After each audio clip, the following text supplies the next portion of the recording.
Hello everyone, welcome to Z chem chemistry classes. तो भाई इस लेक्चर में हम पढ़ने वाले हैं क्या चीज, डाइसैकेराइड। और आपको पता होगा हम जो पढ़ रहे हैं केमिस्ट्री ऑफ कार्बोहाइड्रेट, उसका लेक्चर नंबर कितना है 14। सर इससे पहले 13 लेक्चर हमारे हो चुके हैं और उन सभी लेक्चर्स में हम डिटेल से बहुत सारी चीजें पढ़ी थी। पूरा का पूरा मोनोसैकेराइड, उसकी स्टीरियोकेमिस्ट्री, हर एक चीज के बारे में डिटेल से हमने पढ़ा है। 30 लेक्चर जरूर है बट ज्यादा बड़े बड़े नहीं है, कोई 10 मिनट का, 15 मिनट का, 20 मिनट का, 25 मिनट का, इस तरह से है। और अभी इस लेक्चर में हम स्टार्ट करने वाले हैं भाई डाइसैकेराइड। डाइसैकेराइड क्या होते हैं, कितने टाइप्स के होते हैं, कौन कौन से एग्जाम्पल्स होते हैं, और जिनमें हम डिटेल से पढ़ने वाले हैं सुक्रोज को, माल्टोज को, लैक्टोज को। चलिए स्टार्ट करते हैं अपना लेक्चर। हम पढ़ने वाले भाई डाइसैकेराइड। हमारा पहला क्वेश्चन होता है sir what is disaccharide, disaccharides होते क्या हैं। तो हमको भाई हमने on the basis of hydrolysis हमने ये जाना था सर, हम कार्बोहाइड्रेट का हाइड्रोलाइसिस करते हैं तो वो हमारे क्या होते हैं, छोटी छोटी मोनोसैकेराइड्स यूनिट में टूट जाते हैं। जिनका हाइड्रोलाइसिस नहीं होता है वो मोनोसैकेराइड होता है, और जिनका हाइड्रोलाइसिस हो जाता है तो उनमें कितनी मोनोसैकेराइड्स यूनिट मिली उनके बेस पे क्लासिफाई किया था। हमने कहा था सर 2 से लेकर अगर 10 तक मोनोसैकेराइड यूनिट मिल रही है उनको हम ओलिगोसैकेराइड कहते हैं ना। और जिनमें 10 से ज्यादा मोनोसैकेराइड मिलती है उन्हें हम पॉलीसैकेराइड कहते हैं। सर डाइसैकेराइड क्या होते हैं, जिनमें 2 मोनोसैकेराइड यूनिट मिलती है वो डाइसैकेराइड, 3 मिलती है ट्राइसैकेराइड, 4 मिलती है टेट्रासैकेराइड, 5 मिलती है पेंटासैकेराइड। इसी तरह से हम एक चीज तो बोल सकते हैं, क्या बोल सकते हैं sir, disaccharide is a part of oligosaccharide. Sir ये हमारा एक ओलिगोसैकेराइड का टाइप है ना। ओलिगोसैकेराइड क्या होता है भाई, जिनमें हाइड्रोलाइसिस करने पर 2 से लेकर 10 तक मोनोसैकेराइड यूनिट मिलती हैं। तो अगर हम बात करें सर डाइसैकेराइड की क्या है, तो डाइसैकेराइड क्या है, डाइसैकेराइड हमारे वो कार्बोहाइड्रेट हैं जिनका हाइड्रोलाइसिस करने पर 2 मोनोसैकेराइड यूनिट्स मिलती हैं। हम बोल सकते हैं the disaccharide is which give 2 monosaccharides unit, 2 monosaccharides units on hydrolysis, यानी जो हाइड्रोलाइसिस करने पर 2 मोनोसैकेराइड यूनिट देते हैं सर वो क्या कहलाते हैं, डाइसैकेराइड कहलाते हैं। और डाइसैकेराइड की कुछ इंपोर्टेंट बातें बताएं बस भाई, हम भी ये बोल सकते हैं सर डाइसैकेराइड जितने भी आपको मिलेंगे सारे के सारे क्रिस्टलाइन होते हैं। सारे के सारे क्या होता है, क्रिस्टलाइन सॉलिड। क्रिस्टलाइन सॉलिड मतलब आपको पता है भाई सॉलिड 2 टाइप के हैं, एक क्रिस्टलाइन और दूसरे है क्रिस्टलाइन। मतलब क्रिस्टल फॉर्म में तो क्रिस्टलाइन, और जो एमॉर्फस मतलब पाउडर फॉर्म में होते हैं वो हमारे क्रिस्टलाइन। डाइसैकेराइड सर एक दिमाग में अपने में लेके चलेंगे, सुक्रोज यानी कि चीनी हमारा क्रिस्टल फॉर्म में होती है ना। इसी तरह से सारे के सारे हमारे जितने भी हमारे डाइसैकेराइड्स हैं सारे के सारे किसमें होता है, क्रिस्टलाइन सॉलिड फॉर्म में ही होते हैं। सर और क्या हम इसके बारे में बोल सकते हैं, sir they are soluble in water. मतलब सर इनको अगर हम पानी में घोले तो आराम से घुल जाते हैं। क्या आप चीनी को पानी में घोलोगे तो घुलेगी नहीं, बिल्कुल घुल जाएगी। It means we can say the disaccharides are soluble in water. और क्या बोल सकते हैं सर, द मेजर पार्ट, यही तो हम जानते हैं क्या, it is sweet in taste. भाई ये टेस्ट में मीठे होते हैं, ये भी सबको पता है। डाइसैकेराइड क्या होते हैं हमारे, टेस्ट में हमारे मीठे होते हैं। तो ये सारी के सारी पॉइंट्स जो सिंपली हमें जानना था कि डाइसैकेराइड में होता क्या है वो हमने जान लिया है। अब बात आती है सर डाइसैकेराइड होते कितने टाइप्स के। अगर इनको क्लासिफाई किया जाता है तो भैया 2 कैटेगरी में करते हैं। आप कहेंगे सर इनको भी क्लासिफाई किया, बहुत छोटी सी बात है जो आपको पता होगा, पहले भी मैंने कहीं ना कहीं आपको हो सकता है बता दिया हो, नहीं बताया हो तो आप जान लेना। डाइसैकेराइड को 2 कैटेगरी में कैटेगराइज करेंगे। एक होते हैं हमारे पास रिड्यूसिंग शुगर। कौन सी होती है भाई, रिड्यूसिंग शुगर, रिड्यूसिंग डाइसैकेराइड होता है। और दूसरे कौन से होते हैं भैया, दूसरे होते हैं हमारे नॉन रिड्यूसिंग शुगर। भाई आपसे कहा जाता है सर, क्या कहा जाता है, रिड्यूसिंग शुगर क्या होता है, नॉन रिड्यूसिंग शुगर क्या होता है। तो मुझे लगता है जहां तक याद है मेरे को, मैंने साथ पहले बता दिया है, वो शुगर यानी वो कार्बोहाइड्रेट जो टॉलरेंस टेस्ट या फिर हमारा फैलिंग सॉल्यूशन टेस्ट देते हैं, यानी जो टॉलरेंट रिएजेंट और फैलिंग रिएजेंट को रिड्यूस कर देते हैं वो हमारे रिड्यूसिंग शुगर होता है, और जो नहीं कर पाते वो नॉन रिड्यूसिंग शुगर। सर कोई एग्जाम्पल बताएंगे इनका, बिल्कुल बताएंगे भाई, एग्जाम्पल बताएंगे, बिल्कुल बताएंगे। अगर हम आपसे कहें नॉन रिड्यूसिंग शुगर एक इकलौती, याद रखना है भैया, इसको भूलने का नहीं है, वो कौन सी है, सुक्रोज। सर सुक्रोज जो होती है हमारी वो नॉन रिड्यूसिंग शुगर होती है। बाकी अगर आप रिड्यूसिंग की बात करें भाई, आप इसमें माल्टोज ले सकते हो, सर माल्टोज शुगर होती है वो रिड्यूसिंग शुगर होती है। लैक्टोज ले सकते हो, सर लैक्टोज जो होता है वो भी रिड्यूसिंग शुगर हो सकती है। सेलोबायोज ले सकते हो, है ना। कहने का मतलब ये है कि आपको सुक्रोज को रखना है नॉन रिड्यूसिंग में। सारे के सारे मोनोसैकेराइड और डाइसैकेराइड सुक्रोज को छोड़कर सबके सब क्या होते हैं भैया, रिड्यूसिंग शुगर होते हैं। और हमारा जो सुक्रोज होता है वो हमारा नॉन रिड्यूसिंग शुगर है। कहने का मतलब है ये हमारा फेलिंग रिएजेंट और टॉलरेंस रिएजेंट को रिड्यूस नहीं करता, बाकी सब कर देते हैं। तो मुझे लगता है इतनी बात आपको समझ में आ गई होगी। अभी हम जो करने वाले हैं भाई अपना इंपॉर्टेंट पार्ट, और वो है हमारा सुक्रोज। चलिए भाई हम एक काम करते हैं, सुक्रोज को स्टार्ट करते हैं शुरुआत से, ठीक है ना। तो हम सुक्रोज को कैसे स्टार्ट करेंगे, देखिए सबसे पहले वह क्या सर, सुक्रोज हमारा डाइसैकेराइड होता है, ये हमको पता है। अगर हम बात करें सर इसका जनरल फॉर्मूला क्या होता है, भाई सुक्रोज का जनरल फॉर्मूला होता है C12H22O11, यही होता है ना, बिल्कुल होता है सर। और इसके बारे में क्या जान सकते हैं, इसके बारे में मेरे को ये भी पता है, क्या पता है सर, ये जो सुक्रोज होता है वो क्रिस्टलाइन सॉलिड होता है, क्रिस्टलाइन सॉलिड होता है। आपको नहीं देखा, आपने नहीं देखा इसको, बिल्कुल देखा भाई। सुक्रोज बोले तो चीनी जो आपके घर में है, आपको पता है क्या होता है इसका फॉर्मूला, तो ये होगा हमारा सुक्रोज का ना। अगर इनकी बात करें, हमारे क्रिस्टल फॉर्म में होते हैं ना, चीनी के बहुत छोटे छोटे दाने होते हैं, मतलब क्रिस्टलाइन सॉलिड होता है। और क्या जानते हैं सर इसके बारे में, और हम ये जानते हैं कि इसका स्वीट इन टेस्ट होता है, यानी स्वाद में कैसा होता है भैया, मीठा होता है, स्वीट इन टेस्ट होता है। और क्या जानते हैं सर, पानी में घोले तो घुल जाएगा, बिल्कुल घुल जाएगा। हम यहाँ पर बोल सकते हैं sir it is soluble in water, ये पानी में क्या होता है, सॉल्युबल होता है, सॉल्युबल इन वाटर, ठीक है सर। और बताओ इसके बारे में, और भी हमें जानना है इसके बारे में, और क्या जान सकते हैं सर इसके बारे में। अगर और हम जानना चाहें, ये कहाँ पाया जाता है, इसको सर टेबल शुगर भी कहा जाता है, table sugar. Sir table sugar इसको क्यों बोलते हैं भाई, टेबल शुगर इसको इसलिए बोलते हैं क्योंकि ये हर घर में पाया जाता है, हर घर में किसी न किसी के घर, मतलब हर घर में ये पाया जाता है नॉर्मली, तो इसलिए हम इसको टेबल शुगर बोलते हैं। हर एक टेबल पे पाया जाए, हर ऐसा नहीं बोल सकते हर टेबल पे, किचन में तो पाया जाता है, इसलिए नॉर्मली इसको नाम दे दिया है table sugar, because it is found in every home, हर किसी के घर में पाया जाता है भाई। आगे हम बात करें, और इसको हम केन शुगर भी बोला जाता है। केन शुगर क्यों बोलते हैं भाई, क्योंकि ये शुगर से प्राप्त होता है ना, जो हमारा शुगर केन होता है, गन्ना होता है या शुगर बीट होती है, मैंगो होते हैं, बनाना होते हैं, पाइनएप्पल होते हैं, इन सब में ये पाया जाता है ना, कौन, सुक्रोज। दैट्स वाई इसको हम केन शुगर भी बोलते हैं। और इसके बारे में अब हमें कुछ और इंपॉर्टेंट चीजें जाननी है, और वो इंपॉर्टेंट चीजें क्या होती है भैया, वो जान लीजिए यहां से। चलिए काम करते हैं, थोड़ा सा यहां से करते हैं, कुछ और इंपॉर्टेंट चीजें जो हमें आवश्यक है इसके बारे में जानने के लिए। भाई क्या, हमारा जो सुक्रोज होता है सर ये ऑप्टिकल एक्टिव होता है, क्या होता है, ऑप्टिकल एक्टिव। अगर आपको पता हो, मैंने आपको स्टीरियोकेमिस्ट्री पढ़ा रखी है, तो वहां पर आपको पता चल जाएगा ऑप्टिकल एक्टिव क्या होता है, यानी जो ऑप्टिकल आइसोमरिज्म शो करते हैं। और सर ऑप्टिकल आइसोमरिज्म शो करते हैं तो हमारे दो तरह की कंडीशन बताई थी, जब प्लेन पोलराइज लाइट आती है, या तो क्लॉकवाइज डायरेक्शन में घूम जाए, या वो एंटी क्लॉकवाइज डायरेक्शन में घूम जाए, या घूमे ही नहीं। अगर नहीं घूम रही, सीधी है, वैसे के वैसी जा रही है, तो वो ऑप्टिकल इनएक्टिव होता है। और अगर रोटेशन हो रहा है लाइट में, तो वो ऑप्टिकल एक्टिव है। क्लॉकवाइज घूम रही है, डेक्स्ट्रो रोटेटरी, एंटी क्लॉकवाइज घूम रही है, क्या हो जाएगा, लीवो रोटेटरी। सर ये कौन सा होता है, ऑप्टिकल एक्टिव है, और उसमें भी कौन सा है, डेक्स्ट्रो रोटेटरी है, डेक्स्ट्रो रोटेटरी है। सर ये डेक्स्ट्रो रोटेटरी होता है, पहली बात समझ। इसका मतलब डी आइसोमर हो गया, कौन सी फॉर्म हो गई हमारे, डी आइसोमर होता है। सर इसका ऑप्टिकल रोटेशन भी तो होगा कुछ ना कुछ, इसका ऑप्टिकल रोटेशन क्या होता है, यानी अगर इसकी बात करें स्पेसिफिक रोटेशन, अगर हम स्पेसिफिक रोटेशन की बात करते हैं सुक्रोज की, दैट इज 66.5 डिग्री होता है, 66.5 डिग्री इसका स्पेसिफिक रोटेशन होता है। इतनी बात आपको समझ में आ रही।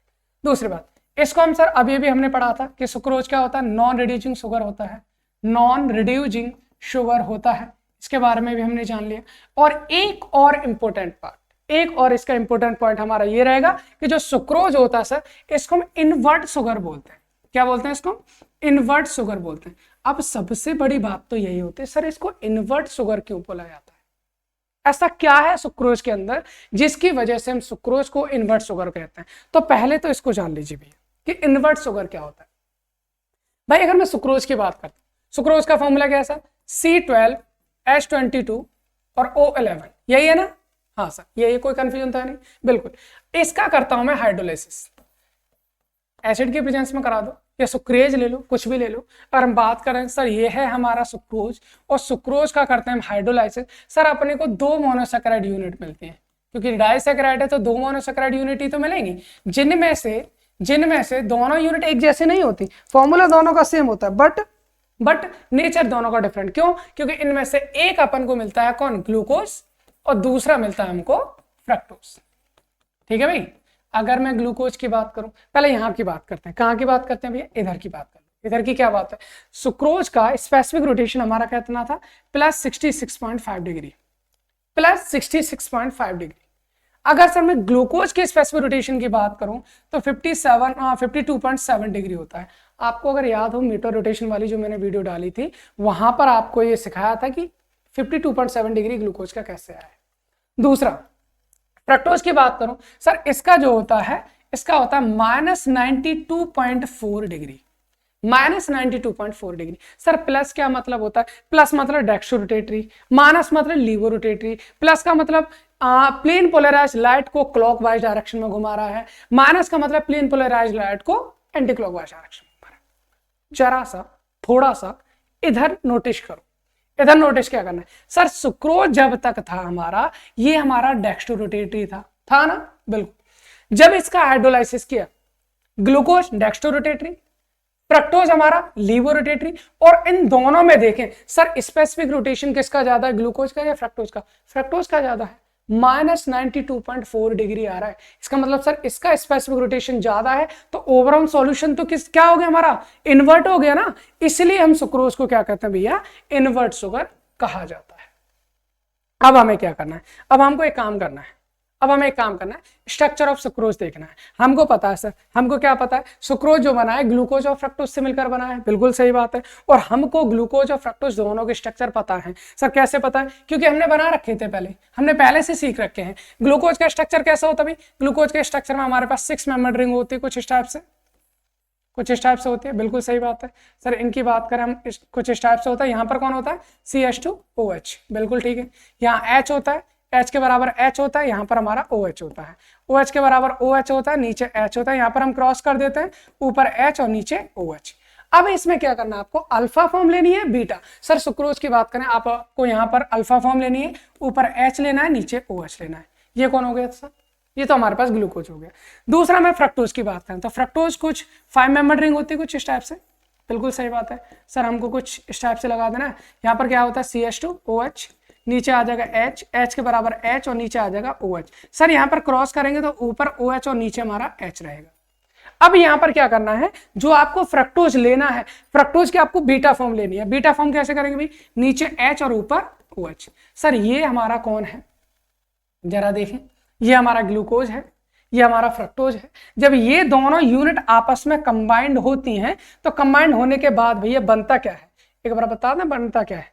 बनता भैया ये है, बनता ये है। कैसे बनेगा एक बार बताएं। देखो यहां से क्या होगा भैया? यहां से H और यहां से OH, क्या निकाल देगा? H2O, और H2 निकल जाएगा। जब H2 यहां से निकल जाएगा, होगा क्या? यहां से OH खत्म, यहां से वो OH खत्म, बचेगा क्या बीच में? एक ऑक्सीजन ही तो रह जाएगा, बिल्कुल सही बात है। सर इन दोनों के बीच में कौन रह जाएगा? सिर्फ एक ऑक्सीजन, एक ऑक्सीजन रह जाएगा, और ये आपस में आपकर मिल जाता है।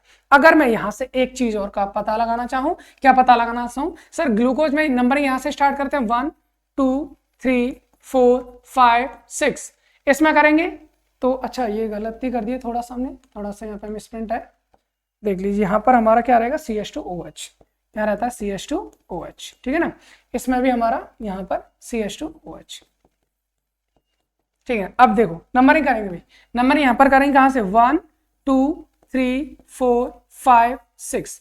तो मुझे लगता है इतनी बात आपको समझ में आ गई। सर इसमें देखो बॉन्ड किस किस के बीच बन रहा है? ये ग्लूकोज का C1 और फ्रक्टोज का C2, इन दो के बीच में बनना है ना, इसलिए इस बॉन्ड को हम भैया C1C2 ग्लाइकोसिडिक बॉन्ड कहते हैं। क्या कहेंगे भाई? C1C2 glycosidic bond. तो मुझे लगता है आपको समझ में आ गया होगा कि कार्बोहाइड्रेट में भैया जो कार्बोहाइड्रेट लिंकेज होता है वो कौन सा बॉन्ड होता है? Glycosidic bond. सुक्रोज की बात करें भाई, सुक्रोज में कौन सा पाया जाता है? सुक्रोज में ग्लाइकोसिडिक बॉन्ड पाया जाता है आपका C1C2 ग्लाइकोसिडिक बॉन्ड। तो मुझे लगता है इतनी बात आपको सुक्रोज की बिल्कुल क्लियर हो चुकी होगी। चलिए आगे बात करते हैं भैया किसकी बात करते हैं भाई? माल्टोज की। सर माल्टोज का जनरल फॉर्मूला बताना क्या है? भाई माल्टोज का स्ट्रक्चर फॉर्मूला अपन को पता है क्या होता है, C12H22O11, यही होता है, बिल्कुल होता है। सर इसको माल्ट शुगर कहा जाता है, इसको क्या कहते हैं, माल्ट शुगर कहते हैं। सर इसके बारे में भी कहानी वही है, क्या कहानी है कि ये भी हमारा क्रिस्टलाइन सॉलिड होता है, ठीक है सर, ये भी क्रिस्टलाइन सॉलिड है। दूसरी बात, ये भी स्वीट इन टेस्ट होता है, बिल्कुल स्वीट इन टेस्ट होता है, लेकिन एक चीज का ध्यान रखना है, चीज कौन सी है सर, सुक्रोज से ज्यादा मीठा नहीं होता ना, ठीक है। और क्या होता है सर, ये भी सॉल्युबल इन वाटर होता है, ये भी सॉल्युबल इन क्या होता है, वाटर। सर इसको भी वाटर में डिसॉल्व करते हैं तो हमारा ये सॉल्युबल इन वाटर होता है, सही है सर। इसके अलावा और क्या जान सकते हैं हम, इसके अलावा और जान सकते हैं ये हमारा क्या होता है, अगर हम माल्टोज की बात करते हैं तो ये हमारा अल्फा और बीटा दोनों फॉर्म में पाया जाता है। इसका स्पेसिफिक रोटेशन की बात करें तो इसका स्पेसिफिक रोटेशन अल्फा का अलग होता है और बीटा का अलग होता है हमारा, है ना। तो चलिए यहाँ पर बात करें, माल्टोज हमारा दो फॉर्म में एग्जिस्ट करता है भाई, माल्टोज हमारा दो फॉर्म में एग्जिस्ट करता है, कौन कौन से, एक तो अल्फा माल्टोज होता है, दोनों का स्ट्रक्चर बताएंगे अभी क्या होता है, और दूसरा हमारे पास बीटा माल्टोज होता है, बीटा माल्टोज होता है, ठीक है ना। एक अल्फा माल्टोज और दूसरा बीटा माल्टोज होता है। अल्फा माल्टोज की बात करें तो इसका स्पेसिफिक रोटेशन हमारा +168 होता है डिग्री, और बीटा माल्टोज का आपका 112 होता है, आई थिंक, हाँ ठीक है, 112 डिग्री होता है हमारा, ठीक है ना, बीटा माल्टोज का स्पेसिफिक रोटेशन। ये भी हमारा डेक्स्ट्रो रोटेटरी होता है, क्योंकि डी आइसोमर होता है, डेक्स्ट्रो रोटेटरी होता है, क्योंकि प्लस है तो डेक्स्ट्रो रोटेटरी होगा ना। तो ये आपको बात सीधा सीधा समझ में आ गई होगी, इसमें तो कोई प्रॉब्लम है नहीं। अभी हमें क्या करना भाई, हमें इसका स्ट्रक्चर बनाना है, चलिए स्ट्रक्चर बनाते हैं। स्ट्रक्चर ऑफ माल्टोज की बात करें भाई, स्ट्रक्चर ऑफ माल्टोज, तो स्ट्रक्चर ऑफ माल्टोज में हम ये बोल सकते हैं, क्या बोल सकते हैं सर, हाँ माल्टोज बना किससे, पहले ये तो जान लो, माल्टोज बना किससे भाई, माल्टोज का फॉर्मूला होता है हमारे पास C12H22O11, सही है ना। ये हमारा क्या है, माल्टोज, जैसा सुक्रोज का फॉर्मूला था वही फॉर्मूला हमारा किसका होता है, माल्टोज को होता है। फर्क इतना होता है, फर्क इतना होता है, जब हमने सुक्रोज को हाइड्रोलाइसिस किया था तो हमारा वहां पर एक ग्लूकोज और एक कौन बना था, फ्रक्टोज मिल रहा था। जब माल्टोज को हाइड्रोलाइसिस करते हैं भैया हमें दोनों ही मॉलिक्यूल किसके मिलते हैं, ग्लूकोज के मिल जाते हैं। इसका मतलब जब हमको माल्टोज का स्ट्रक्चर बनाना होगा तो हमें केवल ग्लूकोज के स्ट्रक्चर बनाएंगे। भाई ग्लूकोज का स्ट्रक्चर तो अपन को पता है, क्या पता भाई, हमारे पास ये होता है ऑक्सीजन कंटेनिंग 6 मेंबर्ड रिंग होती है नहीं होती, बिल्कुल। और ऐसी कितनी रिंग होती है भाई अपने पास, ऐसे हमारे पास 2 रिंग होगी, यहाँ से स्टार्ट करेंगे CH2OH, ठीक है, यहाँ H और यहाँ पर OH के बराबर OH, नीचे H कर देंगे, क्रॉस करेंगे H ऊपर OH नीचे, H ऊपर OH नीचे कर दिया तो कौन सा फॉर्म बन जाएगा हमारा, अल्फा डी फ्रक्टोज, है ना, यही तो हो जाएगा, सॉरी अल्फा डी ग्लूकोज, ये ग्लूकोज वाला मॉलिक्यूल होगा हमारा अल्फा वाला, ठीक है ना। अब इसी को मैं एक काम करता हूँ, इसी के हमारे कितने मॉलिक्यूल्स होंगे भैया, 2 मॉलिक्यूल, और ये दोनों मॉलिक्यूल्स में होगा क्या, ये दोनों मॉलिक्यूल्स आपस में रिएक्ट करेंगे भैया, क्या करें, एक का H और दूसरे का OH, H2 निकाल लेगा, और निकालने के बाद बन क्या जाएगा भैया, बन कुछ ऐसे जाएगा, यही से हम थोड़ा सा कॉपी कर लेते हैं, है ना, ताकि हमें थोड़ा सा ज़्यादा टाइम ना लगे इसमें। यहाँ से ये बन जाएगा, देखिए कैसे बनेगा, अभी बना देते हैं, है ना। बनाएंगे कैसे भाई, बनाएंगे ऐसे, यहाँ से OH हटेगा, यहाँ से H हटेगा, और ये हमारा कुछ इस टाइप से बन जाएगा। इसको थोड़ा सा नज़दीक लेके आते हैं, थोड़ा सा इधर पास, ठीक है ना। अभी क्या करना है, अभी करना ये है कि इन दोनों के बीच में क्या रह जाएगा, सिर्फ एक ऑक्सीजन। भाई H यहाँ से OH यहाँ से H2 निकल जाएगा तो बीच में एक ऑक्सीजन ही तो रह जाएगा, है, ये हमारा बन गया। सर इसमें अगर हम बात करें, इसमें नंबरिंग की अगर हम बात करते हैं भाई, यहाँ पर क्या होगा 1 2 3 4 5 6, सिमिलरली यहाँ 1 2 3 4 5 6। भाई बॉन्ड किस किस के बीच बनना है, C1 और C4 के बीच में बनना है, इसलिए इस बने हुए बॉन्ड को भैया हम क्या कहेंगे, C1 C4 ग्लाइकोसिडिक बॉन्ड, क्या कहेंगे इसको हम, C1 C4 ग्लाइकोसिडिक बॉन्ड कहा जाता है। और ये फॉर्मूला हमारा बन जाता है किसका, माल्टोज का। अब एक फर्क है सर, आपने कहा था माल्टोज 2 टाइप के होते हैं, कौन कौन से होते हैं, एक अल्फा माल्टोज और दूसरा हमारा बीटा माल्टोज। दोनों में क्या फर्क है सर, दोनों में फर्क ये है कि पहली वाली यूनिट तो आपकी अल्फा ही रहनी है, सही है।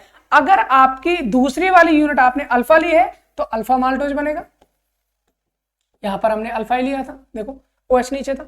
अगर आपने यहाँ पर बीटा डी ग्लूकोज ले लिया तो यहाँ पर आपका बीटा माल्टोज बन जाएगा। लेकिन एक चीज याद रखनी, इनको अल्फा बीटा कुछ भी ले लो, यहां पर आपका अल्फा डी ग्लूकोज ही होना चाहिए, लेकिन अगर आपने यहाँ पर बीटा डी ग्लूकोज ले लिया, यहाँ पर अल्फा बीटा में से कुछ भी लो, तो वहां पर माल्टोज न बनकर भैया सेलोबायोज बनता है। सही है, चलिए एक काम करते हैं, अगला हम लेते हैं हमारा है भैया लैक्टोज, और लैक्टोज को भी हम फिनिश कर लेते हैं। क्या जानना भैया लैक्टोज के बारे में? सर जानना यह है लैक्टोज का फॉर्मूला भी C12H22O11 होता है। ठीक है सर, ये भी हमारा एक डाइसैकेराइड है, ये भी ठीक है सर। कहाँ पाया जाता है ये तो आपको पता होगा, फाउंड इन मिल्क। नॉर्मली हमारा कहाँ मिलता है भैया? मिल्क में पाया जाता है नहीं। ओके, और हम इसके बारे में क्या जाने? वही चीज पहले से वाली, कौन सी? क्रिस्टलाइन सॉलिड होता है क्रिस्टलाइन सॉलिड होता है। ठीक है, और क्या जान सकते हैं भाई? स्वीट इन टेस्ट होता है, ये भी अपन को पता है। क्या पता है? ये स्वीट इन टेस्ट होता है, खाने में मीठा होता है। और क्या जान सकते हैं भाई? और हम ये जान सकते हैं सॉल्युबल इन वाटर होता है, पानी में सॉल्युबल। ये तो जनरल चीजें मैंने पहले ही आपको बता दी थी, है ना।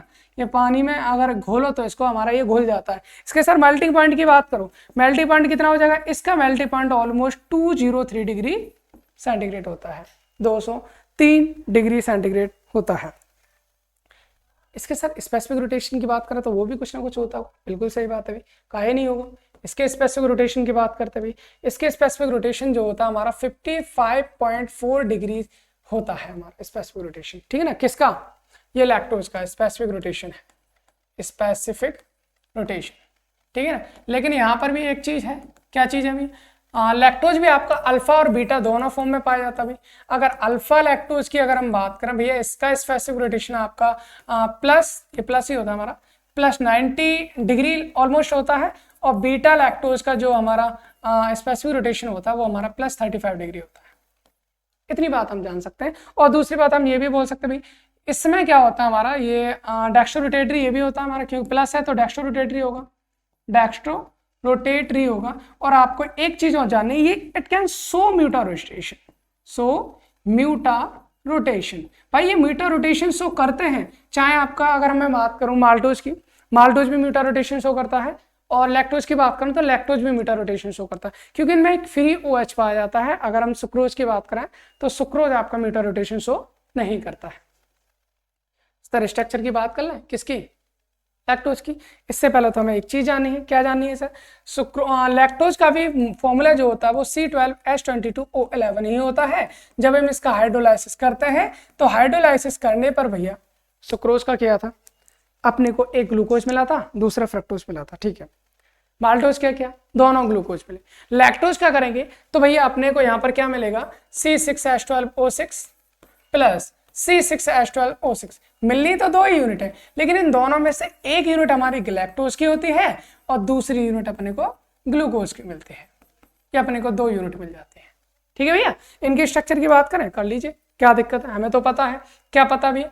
अपने पास एक यूनिट ग्लूकोज की अपने को बनानी है और दूसरी किसको बनानी है? दूसरी हमें बनानी है किसकी? ग्लैक्टोज की। एक ग्लैक्टोज और ग्लूकोज। सर मुझे ये बता दो ग्लूकोज और ग्लैक्टोज में फर्क क्या होता है? भैया फर्क बताएं? ठीक है, फर्क बता देता है। तो पहले हम एक काम करते हैं, ग्लूकोज का स्ट्रक्चर लिखते हैं। ग्लूकोज का क्या होता है? यहाँ बात करेंगे CH2OH होता है। ठीक है सर, नीचे H होता है, H के बराबर है H और नीचे कर दो OH।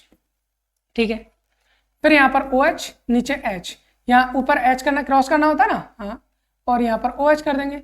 अब ऊपर H नीचे OH कर दोगे तो अल्फा वाला बनता, ऊपर OH कर दिया तो बीटा वाला बन गया। सर ये हमारा किसका बन गया? ग्लूकोज का बन गया।